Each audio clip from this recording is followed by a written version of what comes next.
Finally tonight, a groundbreaking new tool promises to make it easier to save lives in mass casualty situations. Sharon Chin shows us it's already been tested on the battlefield.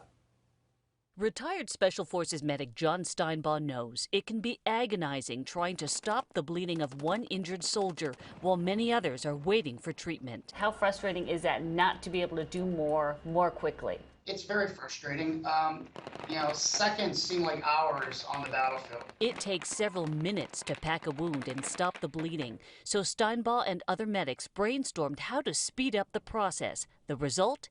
XStat, a first-of-its-kind device being produced in Oregon, where he talked to us on Skype. Within 15 seconds, the bleeding stops. It's a syringe filled with 92 mini sponges and coated with a blood-clotting chemical. When you inject the sponges into a gunshot, knife, or shrapnel injury, they expand 10 times their size, pushing against the walls of the wound so the bleeding stops. You don't even need to apply pressure with your hands. The sponges do it for you in seconds. They're putting pressure on the sides of the wound cavity, and they're actually squeezing that artery shut. XStat, produced by RevMedX near Portland, has been used on the battlefield. The FDA approved the tool for civilian use last December. And they also sent us these loose ones there. Oh, nice. We showed the device to Dr. Malini Singh, who sees some of the city's worst trauma victims at Zuckerberg San Francisco General Hospital. She says XStat could help in mass casualties. Blood control early in the scene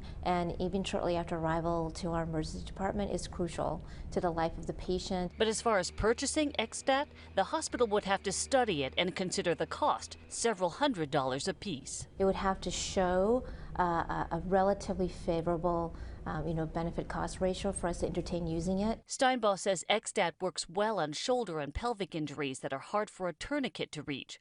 While the device was designed for deep, narrow wounds, it's not as effective for larger injuries. But some hospitals and paramedics around the country are giving it a shot, hoping it will help them save lives. In San Francisco, Sharon Chin, KPIX 5. Those animations are a little too accurate. This is an emergency room situation, so there's chaos. There's a lot of things happening at once. And doctors are always fearful that they may have left something behind. But you might have noticed on those little sponges that there's X's on them. Those are markers that can be picked up by X-ray so that doctors assure themselves they don't leave any behind in an emergency situation. So they've thought of everything. Yes, they have. All right. Well, thanks so much for